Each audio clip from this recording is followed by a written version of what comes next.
menjadi ciptaanmu yang baru oleh kuasa darah-Mu Yesus. Oleh sebab itu, kalau sore hari ini dari hati kami yang terdalam, kami mengakui bahwa Engkau Allah, Allah yang menguasai kehidupan kami.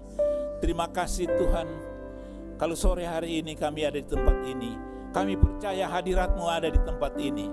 Kami mau belajar dari kebenaran firman-Mu, kami mau dengar firman Tuhan, dan sungguh kami percaya waktu firman-Mu disampaikan, sesuatu akan terjadi di tempat ini. Menyembuhkan yang sakit, menguatkan yang lemah.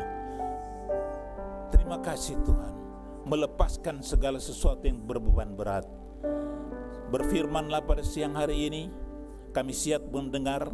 Urapi kami semua yang di tempat ini, urapi kami semua yang menyaksikan dari rumah. Demikian juga urapi hamba-Mu yang terbatas ini.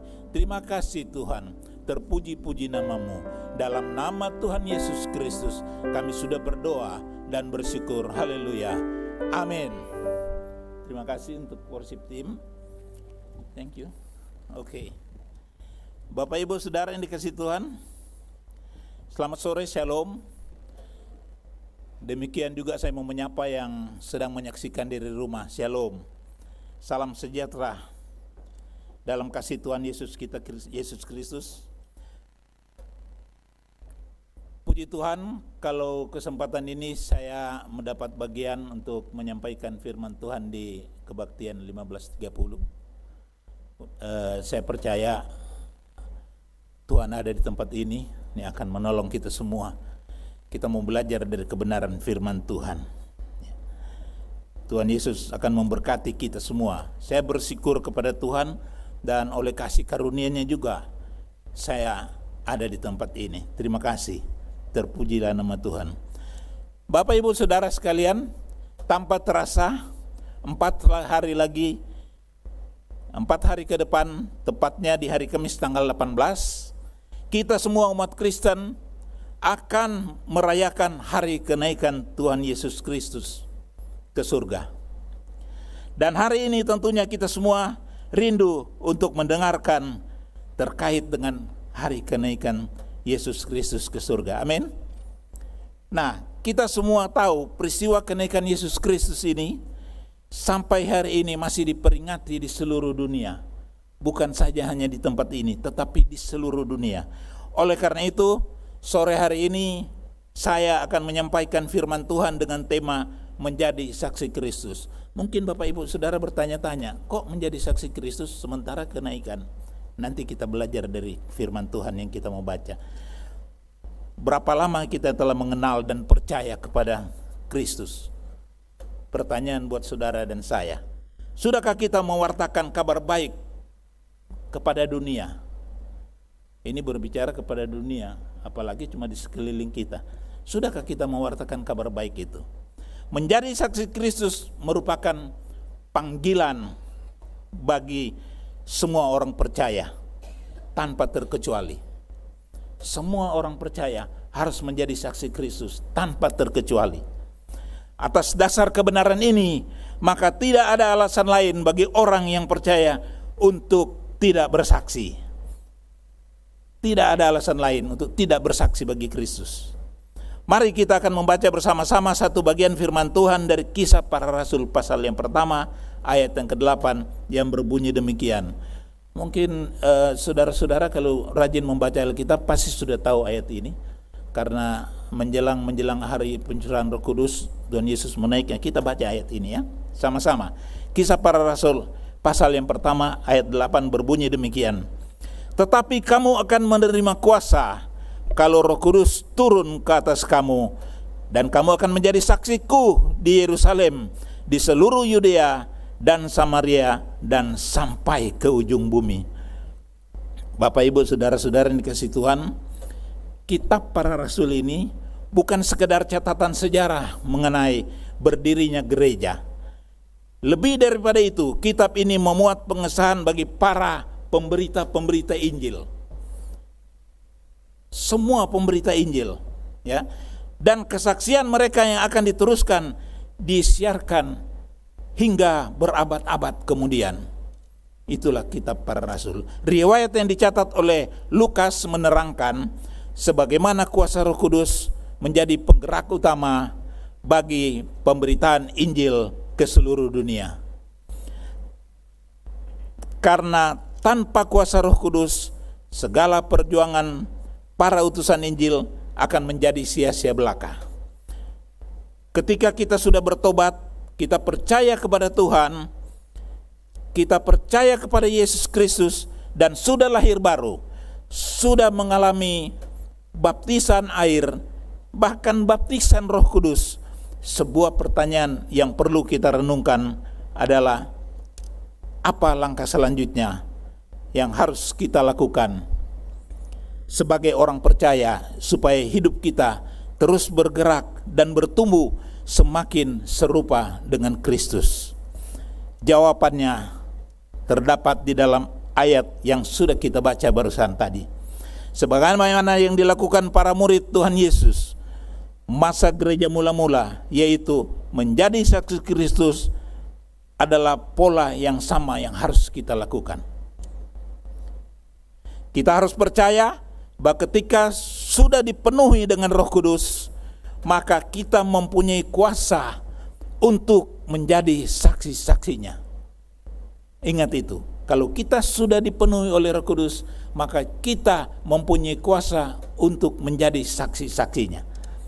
Ya, jadi tugas kita selanjutnya adalah harus menjadi saksi atau bersaksi tentang Tuhan Yesus Kristus yang sudah menyelamatkan kita. Seberapa banyak di antara saudara yang sudah menyaksikan itu?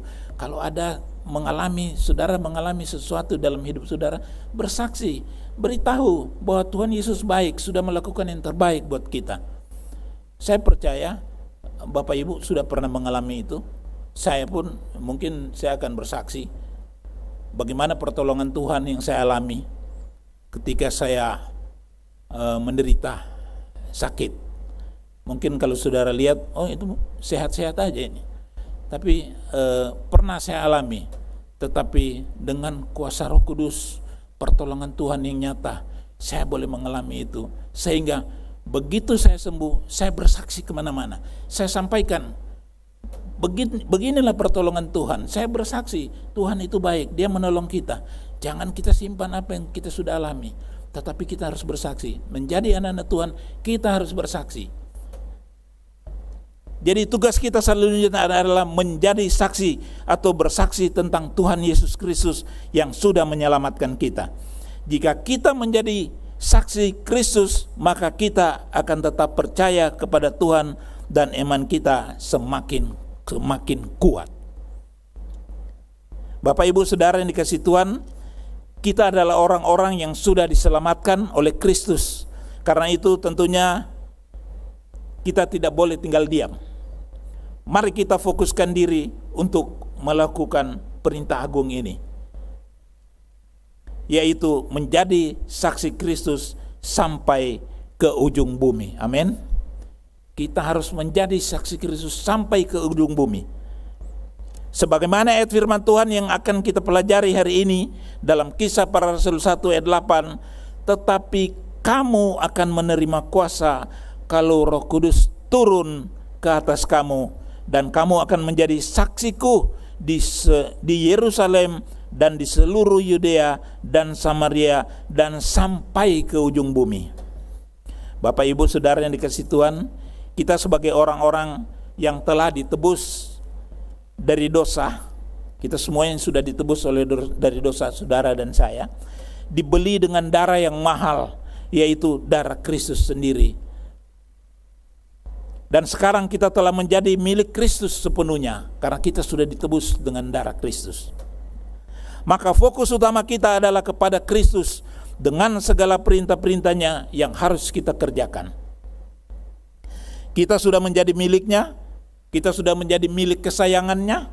Sekali lagi saya mau katakan bahwa status saudara dan saya sudah menjadi milik Kristus sepenuhnya. Saudara dan saya sudah menjadi milik Kristus sepenuhnya. Marilah kita benar-benar mau meresponi dengan serius pesan terakhir yang Yesus Kristus sebelum Dia terangkat ke surga. Apa pesannya sebelum Dia terangkat ke surga? ya, yaitu dikatakan, tetapi kamu akan menerima kuasa kalau Roh Kudus turun ke atas kamu, dan kamu akan menjadi saksiku. Tadinya murid-murid mau lari waktu dia mau terangkat, tapi Yesus pesan, jangan, ya. Kamu akan menerima kuasa kalau Roh Kudus turun atas kamu, dan kamu akan menjadi saksiku. Untuk menjadi saksi Kristus harus didahului dengan menerima kuasa dari Roh Kudus. Tanpa kuasa Roh Kudus, maka kita tidak akan mungkin menjadi saksi yang efektif. Roh Kuduslah yang akan menginginkan orang-orang percaya menjadi saksinya, menyatakan perbuatan-perbuatannya, serta bersaksi tentang apa saja yang telah dikerjakannya dalam seluruh kehidupan kita. Dengan demikian, maka namanya akan ditinggikan dan dipermuliakan. Nama Yesus akan tetap ditinggikan dan dipermuliakan. Menjadi saksi Kristus bukanlah hal yang mudah, karena hal ini tidak mungkin dikerjakan berdasarkan kekuatan kita sendiri, berdasarkan kemampuan kita sendiri, berdasarkan kebiasaan-kebiasaan kita belaka. Juga tidak bisa dikerjakan berdasarkan kemauan-kemauan sendiri. Tuntunan kuasa Allah di dalam pimpinan Roh Kudus itu sendirilah yang akan memimpin kita untuk bersaksi. Bapak, Ibu, Saudara yang dikasihi Tuhan, bersaksi bagi Kristus adalah panggilan bagi semua orang percaya. Kapanpun, dimanapun, anak-anak Tuhan harus menjadi saksi tentang karya Allah yang telah menyerahkan anaknya yang tunggal, Yesus Kristus, sebagai Juru Selamat. Jadi kapanpun dan dimanapun, jika pada masa Yesus Kristus tugas menjadi saksi diberikan kepada muridnya meliputi wilayah Yerusalem, Yudea, Samaria, dan sampai ke ujung bumi, maka bagi kita yang hidup di zaman modern ini, wilayah dan area di mana kita menjadi saksi semakin luas, yaitu di segala tempat, dimanapun kita berada. Bukan saja di tempat sini, tetapi dimanapun kita berada, di belahan bumi, kita dapat menjadi saksinya. Kemanapun saudara pergi, kita harus menjadi saksinya. Karena itu, masih ada tempat yang sangat luas bagi kita semua untuk mengerjakan tugas-tugas agung ini. Percaya bahwa melalui pertolongan Roh Kudus kita dapat melakukan semuanya ini. Bapak, Ibu, Saudara yang dikasihi Tuhan, mari kita lihat menjadi saksi Kristus yang dimaksud itu mencakup beberapa pengertian. Pengertian yang pertama adalah saling menjaga persekutuan dalam hadirat Allah. Kita harus saling menjaga persekutuan dalam hadirat Allah. Mari kita lihat dari Kisah Para Rasul 2 ayat 41 sampai 42 dikatakan, orang-orang yang menerima perkataan itu memberi diri dibaptis, dan pada hari itu jumlahnya mereka bertambah kira-kira 3.000 jiwa. Mereka bertekun dalam pengajaran rasul-rasul dan dalam persekutuan, dan mereka saling berkumpul untuk memecahkan roti dan berdoa. Dalam ayat-ayat ini mencatat tentang cara hidup jemaat yang pertama, di mana mereka bertekun dalam pengajaran rasul-rasul dan dalam persekutuan. Mereka selalu berkumpul untuk memecahkan roti dan berdoa. Mereka tetap bersatu, mereka tetap bertekun, dan dengan sehati berkumpul tiap hari di dalam bait Allah. Mereka sering memecahkan roti di rumah masing-masing secara bergilir dan makan bersama dengan gembira, dengan tulus hati sambil memuji Allah sehingga mereka disukai orang. Bapak, Ibu, Saudara yang dikasihi Tuhan, gereja mula-mula telah menjadi saksi Kristus dengan memperkuat komunitas jemaat, dan tetap menjaga hadirat Allah dalam persekutuan. Jadi setelah kita dipenuhi dengan Roh Kudus, kita harus tetap menjaga persekutuan satu dengan yang lain di dalam urapan Tuhan. Jangan putuskan persekutuan antara orang percaya, jangan menjauhkan diri dari pertemuan-pertemuan ibadah kita. semakin solid persekutuan di dalam Tuhan, maka kemuliaan Tuhan akan semakin besar di tengah-tengah kita. Artinya kita tidak akan kehilangan kepenuhan roh. Kita tidak akan kehilangan kepenuhan Roh Kudus sebagaimana yang terjadi pada gereja mula-mula, di mana tiap-tiap hari jumlah orang percaya semakin bertambah banyak. Puji Tuhan, di gereja kita ini sedang digulirkan suatu program, yaitu program yang namanya Kersel. Apakah Bapak Ibu Saudara sudah dengar? Di gereja kita ini ada satu persekutuan yang namanya Kersel, ya, di mana kita akan belajar saling memperhatikan dalam menjaga dan memperkuat persekutuan dalam gereja Tuhan. Kalau sudah bergulir, kalau program ini sudah mulai berjalan, ya Bu, semuanya harus terlibat. Karena di situ kita bisa bersekutu, di situ kita saling membagi, saling menolong. Ini program yang sangat menarik, ya. Kalau sudah berjalan, mungkin setelah hari Pentakosta ini kita mau running mengenai program Kersel itu. Percayalah saudara-saudara, ketika kita mampu menjaga persekutuan di dalam kuasa Roh Kudus, maka Tuhan pun pasti akan menambahkan jumlah orang percaya di tengah-tengah kita. Menjadi saksi Kristus yang dimaksud mencakup beberapa pengertian, dan pengertian yang kedua yaitu mulai mengulurkan tangan untuk menolong orang lain. Kita harus belajar menolong orang lain. Kisah Para Rasul 3 ayat 1-10 mencatat ketika Petrus dan Yohanes mau masuk ke bait Allah, ada seorang laki-laki yang lumpuh sejak lahir meminta sedekah kepada mereka. Lalu Petrus berkata, "Emas dan perak aku tidak ada padaku, tetapi apa yang kupunya kuberikan kepadamu demi nama Yesus Kristus." Orang Nazaret itu berjalanlah, lalu ia memegang tangan kanan orang itu dan membantu dia berdiri. Seketika itu juga kuatlah kaki dan mata kaki orang itu. Saudara-saudara yang dikasihi Tuhan, ketika Petrus memegang tangan orang itu, ada kuasa yang mengalir sehingga orang itu bangkit berdiri. Petrus mendapat kuasa, hanya memegang tangan orang itu bisa bangkit berdiri untuk berjalan, sembuh. Ini juga kita harus lakukan setelah kita dipenuhi Roh Kudus. Jangan kita tinggal diam. Kita harus lakukan ini. Kita harus mengulurkan tangan untuk menolong dan menyelamatkan orang lain. Banyak orang yang lumpuh rohani di sekitar kita. Banyak sekali orang yang lumpuh di sekitar kita. Bahkan di dalam kehidupannya boleh dikatakan ada dua dalam kehidupannya. Sudah rohaninya sudah lumpuh. Hidup tetapi rohani yang hidup yang pertama rohaninya lumpuh. Itu namanya kalau lumpuh, jangan sampai lumpuh rohaninya. Penting sekali itu, ya. Banyak orang yang lumpuh rohani di sekitar kita. Mereka sudah tidak bisa berjalan dengan Tuhan. Nah, tugas kita bukan tinggal diam. Jangan kita menghakimi mereka, tetapi datang dan ulurkan tangan untuk menolong mereka yang sudah lumpuh rohaninya. Jangan kita sampingkan mereka, tetapi kita harus menolong, kita memberitahukan kabar baik. Kita harus bersaksi bahwa Tuhanlah yang akan menolong saudara, bahwa Tuhan baik, ya. Tetap datangi mereka, ulurkan tangan untuk menolong mereka, dan lihat bagaimana kuasa Tuhan bekerja. Kalau saudara sudah dipenuhi oleh Roh Kudus, pasti saudara lakukan itu dengan kuasa Roh Kudus akan menolong mereka, mendapat kekuatan dari Tuhan.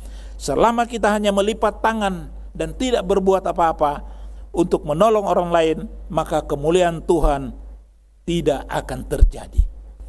Kalau kita hanya tinggal diam, tidak akan terjadi, ya. Tetapi ketika kita buka tangan untuk membantu orang itu, untuk membantu orang lain, maka kita akan melihat betapa berkuasanya pekerjaan Allah yang dinyatakan di dalam kita, melalui kita untuk memulihkan dan memberkati banyak orang. Amin, saudaraku. Kita harus gunakan setiap talenta dan karunia roh yang Tuhan berikan untuk menolong orang lain, memulihkan dan membangkitkan semangat orang lain yang terhilang, seperti Musa dengan tongkat biasa yang ada di tangannya dapat dipakai untuk menyatakan kuasa Allah. Dia dapat membelah laut Tiberia. Kita harus yakin ada kuasa Allah yang bekerja ketika kita mengulurkan tangan untuk dipakai Tuhan. Mari mulai bekerja mengulurkan tangan buat orang-orang lain supaya mereka bisa bangkit, jangan mereka lumpuh. Kebutuhan orang dunia bukanlah kekayaan, tetapi kuasa Tuhan Yesus, dan kuasa itulah yang kita miliki. Bapak Ibu Saudara yang dikasihi Tuhan, setelah kita mengerti pengertian yang menjadi saksi Kristus, maka timbul pertanyaan buat kita semua. Bagaimana caranya agar kita menjadi saksi Kristus yang efektif? Satu pertanyaan, bagaimana kita menjadi saksi Kristus yang efektif? Yang pertama, mulailah menceritakan bagaimana Roh Kudus telah bekerja dalam diri kita sehingga kita memperoleh keselamatan. Mulai mengatakan, mulai bersaksi. Ini hal yang pertama. Kita memberitahukan sehingga kita memperoleh keselamatan. Kita beritahukan kepada orang lain yang belum tahu bahwa keselamatan dari Tuhan ada. Percaya gitu. Berita tentang keselamatan yang telah kita terima dari Yesus Kristus adalah hal yang layak dan sangat penting untuk kita saksikan kepada semua orang yang kita jumpai. Khususnya mereka yang belum mengenal dan menerima Tuhan Yesus sebagai Tuhan dan Juru Selamat. Tujuannya ialah agar banyak orang yang percaya kepada Yesus Kristus dan menerima keselamatan hidup yang kekal. Bagaimana caranya kita menjadi saksi Kristus yang efektif? Yang kedua adalah menyaksikan perubahan hidup yang kita alami oleh karena pekerjaan Roh Kudus di dalam kehidupan kita. Kalau kita perhatikan Alkitab telah mencatat para rasul memperlihatkan bagaimana hidup mereka sudah mengalami perubahan dan menjadi saksinya. Misalnya, Simon Petrus. Dia mengalami perubahan yang besar. Dari seorang yang penakut, dari seorang pengecut, kini dia menjadi seorang yang pemberani, menjadi orang yang luar biasa, jadi pemberani, dan dia diubahkan sedemikian rupa oleh Roh Kudus, menjadi murid yang tidak pernah takut lagi tentang apa yang akan mereka hadapi. Bapak Ibu Saudara yang dikasihi Tuhan, saya percaya Roh Kudus yang sama akan memampukan saudara dan saya untuk dapat menjadi saksinya dalam keseharian kehidupan kita. Oleh karena itu, Yesus menjanjikan Roh Kudus kepada murid-muridnya dan juga kepada saudara dan saya. Setelah Yesus terangkat ke surga, Roh Kudus inilah yang sangat kita perlukan. Roh Kudus adalah suatu pribadi yang sangat powerful, ya. Sangat powerful yang akan menolong, menghibur dan memimpin setiap kita orang-orang yang percaya kepadanya. Hidup kita ini harus benar-benar berpusat kepada Kristus. Memberikan perhatian penuh kepada perintah-perintahnya agar supaya kita layak menerima kuasa yang dijanjikan itu. Jadi ingat pesan penting. Apa yang dijanjikan, amanat penting dari Yesus Kristus kepada kita semua adalah agar kita fokus untuk menjadi saksinya. Pengertian yang ketiga yaitu Roh Kudus memampukan saudara dan saya untuk dapat belajar firman Tuhan. Nah, ini penting. Kita harus banyak belajar mengenai firman Tuhan dengan rasa haus dan lapar, sehingga kita memperoleh hikmat pengetahuan dari surga, sekaligus mengubah kehidupan kita. Haus dan lapar akan kebenaran firman Tuhan. Kalau saudara lakukan itu, setiap pagi baca firman, berdoa, itu merupakan kehausan bagi kita semua. Kami sebagai hamba-hamba Tuhan, ini merupakan tugas penting. Setiap pagi kami harus memberikan report bahwa kami sudah membaca firman Tuhan dan berdoa. Betul Ibu Gembala ya? Itu tugas kami. Saya percaya saudara juga harus lakukan itu. Nanti saudara akan mengalami satu hal-hal yang luar biasa. Apapun Begitu kita bangun pagi, kita baca firman, berdoa. Setelah kita keluar dari rumah mau melangkah, percaya pertolongan Tuhan, perlindungan Tuhan akan terjadi di tengah-tengah kehidupan saudara. Mau berangkat kerja, mau berangkat ke tempat usaha dan lain-lain, pasti Tuhan, Roh Kudus akan menolong saudara. Asalkan kita setia, kita fokus saudara-saudara untuk belajar akan firman Tuhan. Karena menjadi orang-orang percaya yang berani mengambil kesempatan untuk mengejarkan kembali firman Tuhan kepada orang lain atau memuridkan. Karena ketika kita mulai mengajarkan firman Tuhan, ini akan menjadi salah satu sarana yang efektif untuk saudara dan saya untuk menjadi saksinya. Kalau kita mau belajar sungguh-sungguh, ini adalah sarana yang efektif. Apakah saudara masih ingat melalui siapa saudara mengenal Kristus? Ingat nggak? Oh, dulu saya mengenal Kristus lewat si A, lewat hamba Tuhan. Siapakah yang memberitahukan kepada saudara bahwa Ia adalah Tuhan dan Juru Selamat? Bagaimana saudara bisa menjadi orang Kristen?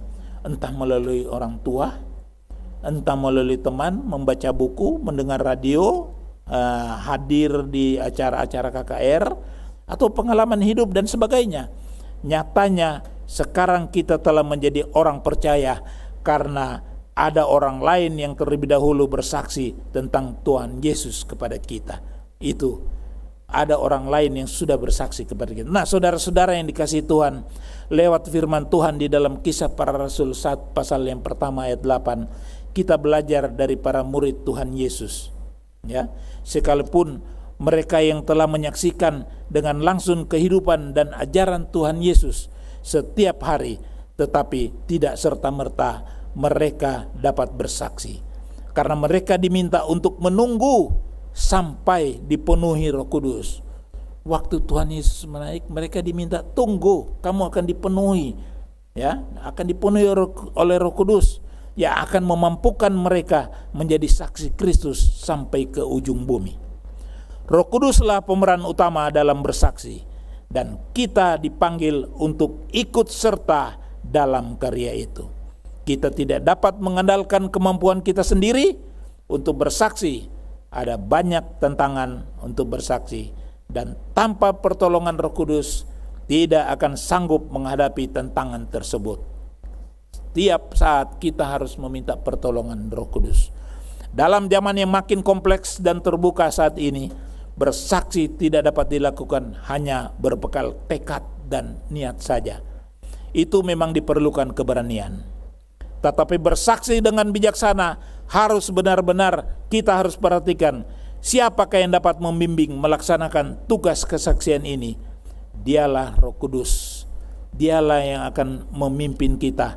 Ialah yang sanggup menuntun dan mengajar kita untuk bersaksi dengan tepat dan memberitakan keberanian tanpa ragu-ragu mengatakan apa yang harus kita katakan. Karena Roh Kudus sudah membimbing kita. Ya. Tugas menjadi saksi Kristus dapat dilakukan dengan perkataan, perbuatan, keteladanan hidup. Kesaksian bukan sekedar menceritakan, bukan hanya sekedar menceritakan, melainkan bagaimana orang lain dapat melihat Kristus dan mengalami Kristus melalui teladan hidup kita orang percaya. Melalui teladan kehidupan kita sebagai orang percaya, itu sudah merupakan kita sudah bersaksi. Ya. Pesan sederhana hari ini yaitu jadilah saksi Kristus di muka bumi ini. Roh Kudus yang akan memampukan kita melakukan perintah-perintah agungnya. Bersama Roh Kudus kita menjadi saksi-saksi Kristus yang efektif sampai semua lutut bertelut dan semua lidah mengaku bahwa Yesus Kristus adalah Tuhan bagi kemuliaan Allah. Bersama Roh Kudus kita akan mempersiapkan dan menyambut kedatangan kembali. Percaya kalau kita sudah siap, kita akan menyambut kembali kedatangan Roh Kudus. Oleh karena itu mulai tanggal 18 kita ada hari Pentakosta, ada doa bersama di tempat ini, hadir dan bersama-sama kita menantikan lawatan Roh Kudus yang luar biasa di tempat ini. percaya kalau saudara mau hadir, mau buka hati, mau terima bahwa Tuhan Yesus adalah Tuhan dan Juru Selamat, pasti saudara akan dilawat oleh Roh Kudus. Pasti saudara akan dijamah Roh Kudus. Melalui zaman itulah saudara bersaksi sampai ke ujung bumi, kemanapun saudara berada. Puji Tuhan. Terima kasih. Mari kita tundukkan kepala. Ya Roh Kudus, kami butuh Engkau. Oleh sebab itu, kalau hari ini kami sudah belajar dari kebenaran firman, kami sudah dengar firman, mampukan kami Tuhan untuk melakukannya. Mampukan kami Tuhan, dalam keterbatasan kami percaya Tuhan, kalau kami membuka hati, Roh Kudus akan menolong kami. Maka setelah kami dipenuhi, kami akan bersaksi kemanapun. Kami akan mendapat keberanian, karena Roh Kudus ada di tengah-tengah kehidupan kami. Terima kasih Tuhan. Hamba sudah selesai menyampaikan kebenaran firman Tuhan. Kiranya apa yang disampaikan ini boleh menjadi pedoman dalam kehidupan kami. Terpujilah nama-Mu Tuhan. Dalam nama Tuhan Yesus Kristus kami sudah berdoa. Haleluya. Amin.